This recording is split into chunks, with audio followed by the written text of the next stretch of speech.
Selamat datang di Forek Desa. Dalam channel ini saya akan menanggapi banyak hal, tuduhan-tuduhan tentang Alkitab ataupun tentang kekristenan yang salah ya. Nah, bukan berarti kita sebagai orang Kristen takut dengan semua tuduhan-tuduhan ya. Karena Alkitab ini sudah dituduh sejak ribuan tahun yang lalu. Semua orang bebas menuduhnya, dan itu oleh bapak-bapak gereja dan juga para apologet Kristen itu sudah menjelaskannya dengan baik sebenarnya. Nah, kali ini juga banyak hal yang dituduhkan oleh Bang Juma dalam debatnya dengan Bapak Pendeta Bom ya. Nah, oke, saya akan menanggapi dari sudut pandang saya. Saya akan menanggapi debat Bang Juma dengan Pak Bom. Banyak tuduhan Bang Juma ini tidak sesuai dengan konteks, hanya main comot-comot ayat Alkitab dikembangkan di luar konteks. Nah, seperti ini videonya. Yesuslah yang berbicara nabi palsu itu, bukan Nabi Muhammad. Nabi Muhammad kemudian hanya berpesan tentang orang-orang kafir. Al-Quran mengatakan, Innal ladzina kafaru min ahlil kitabi wal musyrikina fi nari jahannam. Orang-orang kafir ada di dalam api neraka jahannam. Yesus mengatakan, orang-orang pengikut nabi palsu juga ada di dalam api neraka jahannam. Saya bacakan dalilnya. Yesus ketika berbicara, di situ belum ada Kristen. Belum ada bersama dengan orang-orang yang tidak bersunat, pemakan babi, dan ibadah hari Minggu menyembah dirinya. Itu belum ada. Yesus masih bersama dengan Bani Israel. Waspadalah terhadap nabi-nabi palsu yang datang kepadamu. Mu di sini adalah Bani Israel, bukan Kristen. Belum ada Kristen di sini. Belum ada pemakan babi di sini. Oke? Dengan menyamar seperti domba, tetapi sesungguhnya mereka adalah serigala yang buas. Ini nasihat Yesus kepada muridnya. Dari buahnya lah kamu akan mengenal mereka. Jadi maksudnya dari buah, dari tindakan mereka, dari perbuatan mereka, dari amalan-amalan mereka sehari-hari, kita bisa lihat, kata Yesus, buah-buah daripada nabi palsu tersebut. Yang pertama, dari buahnya kamu mengenal si nabi palsu ini, pengikutnya adalah memanggil Yesus Tuhan. Itu satu. Lalu kemudian bermujizat pakai nama Yesus, bernubuat pakai nama Yesus, mengusir setan pakai nama Yesus. Itu adalah tanda-tanda pengajaran dari buah nabi palsu. Catat, itu Bible yang berbicara. Itu kata Yesus, bukan kata saya. Oke? Waspada kepada nabi-nabi palsu yang datang kepadamu, wahai murid-muridku Bani Israel. Mereka akan menyamar seperti domba, tapi sesungguhnya mereka adalah serigala. Mereka bukan Bani Yakob, tapi mereka adalah non-Yahudi yang ngaku-ngaku Yahudi rohani. Nah, dari buahnya kalian mengenal mereka. Mereka memanggil aku Tuhan, tetapi mereka tidak melakukan kehendak Bapa yang ada di surga. Kehendak Bapa apa itu? Menyembah hanya Bapa.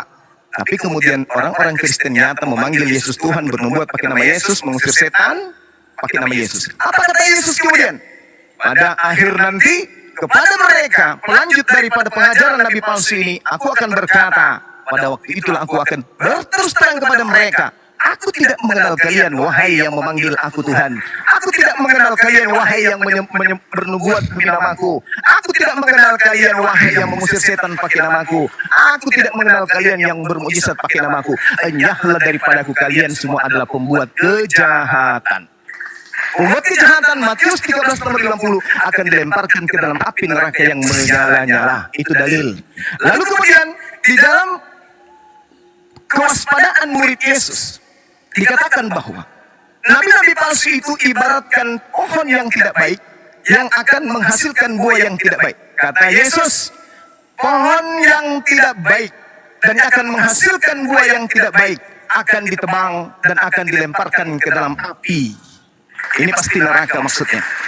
Jadi Yesus meminta kepada murid-muridnya Bani Israel. Kristen belum ada di situ, belum. Kristen belum ada. Paulus belum melakukan aksi apa-apa. Paulus belum jadi nabi di Antioquia. Kisah para Rasul 13 nomor 1, salah satu nabi yang ada di Antioquia yang pengikutnya nanti disebut Kristen adalah Saulus. Kisah para Rasul 13 nomor 1, Saulus adalah nabi. Oke? Nabi Saulus lah yang kemudian yang mengajarkan orang-orang menyembah Yesus. Nabi Paulus lah yang mengajarkan kemudian orang-orang ibadah minggu, makan babi, tidak bersunat, menyembah Yesus, membatalkan hukum-hukum Tuhan yang datang kepada para nabi Bani Israel. Pengikutnya bernama Kristen, pengikutnya bermujizat, bernubuat, mengusir setan pakai nama Yesus, dan pengikutnya kemudian memanggil Yesus dengan nama Tuhan. 4 poin ini adalah buah-buah dari nabi palsu. Oke? Kata Yesus, waspadalah kepada nabi-nabi palsu yang datang kepadamu, yang datang kepada Yahudi, yang datang kepada Bani Israel. Satu-satunya agama yang datang kepada Yahudi, yang datang kepada murid Yesus hanya agama Kristen. Islam tidak pernah datang, Hindu tidak pernah datang, Buddha tidak pernah datang, Konghucu tidak pernah datang. Yang datang di tengah-tengah Bani Israel hanya agama Kristen dari Barat, yaitu agama Vatikan, dan resmi menjadi agama kekristenan, agama kekerajaan kekaisaran Vatikan pada saat itu, kekaisaran Romawi. Agama yang resmi adalah agama Vatikan. Agama Vatikan adalah bukan agama Yahudi. Silakan Anda bantah. Ini data yang sangat akurat. Lalu dalam debat itu, Bang Juma direspon oleh Pak Bom Bom dengan sangat baik sekali. Menurut saya, Pak Bom Bom ini sangat cerdas dalam memahami Alkitab. Semua kata-kata Bang Juma bisa dibantah habis oleh Pak Bom Bom. Nah, seperti ini videonya. Kita berikan tepuk tangan buat Zuma dulu. Nah, oke, giliran Pak Bom Bom ya. Pak Bom Bom dulu ya, Bab ya. Oke, Suma, terima kasih banyak. Tadi kau mengatakan bahwa orang Kristen penganut nabi palsu. Paulus tidak pernah mendirikan agama Kristen. Paulus berkata dalam Roma 16 ayat 7, salam kepada Adonikus dan Yunia, saudara-saudara sebangsa yang pernah dipenjarakan bersama-sama dengan aku, yaitu orang-orang yang terpandang di antara para rasul dan yang telah menjadi Kristen sebelum aku. Berarti sebelum ada Paulus, Kristen sudah ada ya, itu pengakuan. Kemudian Rasul Petrus, pendiri Kristen, dengar baik-baik ya, 2 Petrus 3 ayat yang ke-15. Ini Yesus punya murid, ya, murid pemimpin adalah Petrus, sesuai dalam Matius 16 ayat 16 sampai 18. Dan di sini Petrus berkata demikian dalam 2 Petrus 3 ayat 15. Semua kau dengar baik-baik dengan Pak Bobong, kau ketemu ahli Alkitab ini. Ya, kau dengar baik-baik. Anggaplah kesabaran Tuhan kita sebagai kesempatan bagimu untuk beroleh selamat, seperti juga Paulus. Saudara kita yang kekasih telah menulis kepadamu menurut hikmat yang dikaruniakan kepadanya. Hal itu dibuatnya dengan semua surat apabila ia berbicara tentang perkara-perkara ini dalam surat-suratnya. Itu ada hal-hal yang sukar dipahami, sehingga orang yang tidak memahaminya dan yang tidak teguh imannya memurtadkan menjadi kebinasaan mereka sendiri, sama seperti juga mereka buat dengan tulisan-tulisan yang lain. Jelas, sudah nubuatan Petrus di dalam 2 Petrus 3 bahwa orang keturunan nabi palsu akan binasa. Salah satunya Suma, ya, orang dari Arab, ya. Nabi palsu itu dari Arab karena sudah dibilang dari dalam Yeremia 3 ayat 2, ya. Kalau kita baca dalam Yeremia 3 ayat 2, nabi palsu itu akan mati diracun, kemudian nabi palsu itu di luar Israel, kemudian nabi palsu itu menghilangkan hukum Taurat. Kita baca, ya. Di dalam Yeremia 8, ya, Yeremia 8 ayat yang ke-8, Paulus mempunyai hukum Taurat. Kami semua mengikuti hukum Taurat 613. Kemudian, bagaimana kamu berani berkata kami bijaksana dan kami mempunyai Taurat Tuhan? Sesungguhnya pernah palsu menyurat sudah membuatnya menjadi bohong. Kemudian nabi palsu ini dalam Yeremia 8 ayat 14 sampai yang 15. Mengapakah kita duduk-duduk saja berkumpul dan marilah kita pergi kota-kota yang berkubu dan binasa di sana.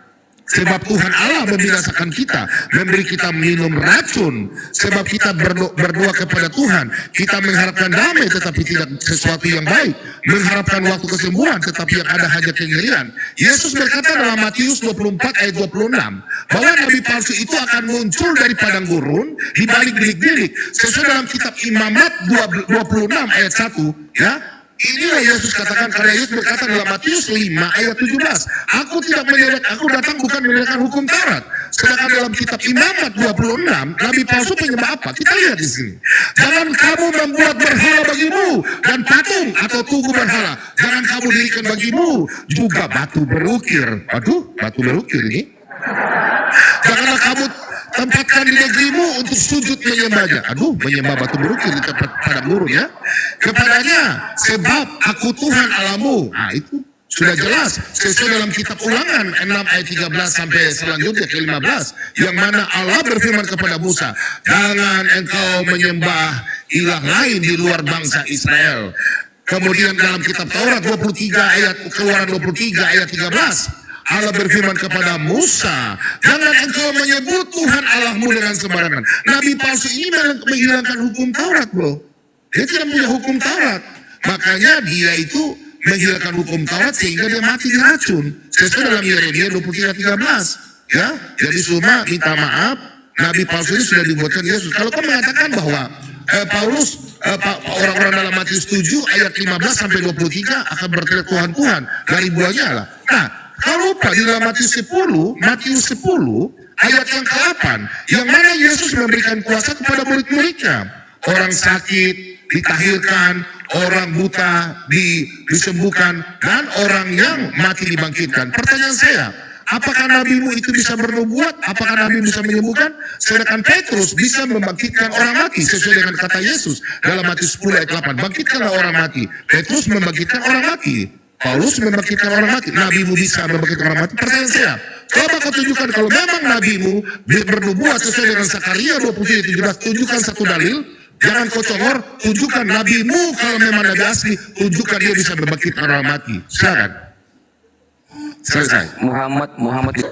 Bang Juma mengutip ayat Alkitab di dalam Matius 7 ayat 20 sampai 23. Nah, berkata seperti ini. Jadi dari buahnya kamu akan mengenal mereka. Bukan setiap orang yang berseru-seru kepadaku, kata Tuhan, Tuhan, Tuhan akan masuk ke dalam kerajaan surga, melainkan dia yang melakukan kehendak Bapakku yang di surga. Nah, pada hari terakhir banyak orang akan berseru kepadaku, Tuhan, Tuhan, bukankah kami berbuat demi namamu dan mengusir setan demi namamu dan mengadakan banyak mujizat demi namamu juga. Nah, pada waktu itulah aku akan berterus terang kepada mereka dan berkata, aku tidak pernah mengenal engkau, enyahlah daripadaku kamu sekalian pembuat kejahatan. Saya akan menjelaskan bagaimana sebenarnya dalam Matius 7 ayat 20 ini. Nah, penjelasan Matius 7 ayat 20 sampai 23, orang yang dikenal dan ditolak Tuhan. Nah, ayat 20, jadi dari buahnya kamu akan mengenal mereka. Nah, Yesus menekankan bahwa kita dapat mengetahui identitas seseorang melalui perbuatannya, bukan hanya perkataannya. Nah, perumpamaan ini seperti pohon yang menghasilkan buah, pohon yang baik menghasilkan buah yang baik, dan pohon yang buruk menghasilkan buah yang buruk.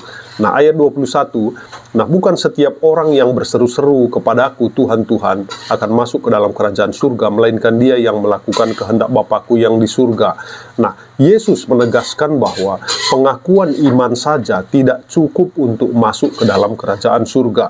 Nah, kunci utama adalah melakukan kehendak Bapa, yang berarti hidup sesuai dengan ajaran dan nilai-nilai Kristen. Nah, ayat 22 sampai 23, nah pada hari terakhir banyak orang akan berseru kepada aku, Tuhan, Tuhan, bukankah kami bernubuat demi namamu dan mengusir setan demi namamu dan mengadakan banyak mujizat demi namamu juga. Nah, pada waktu itu aku akan berterus terang kepada mereka dan berkata, aku tidak pernah mengenal kamu, enyahlah daripada aku kamu sekalian pembuat kejahatan.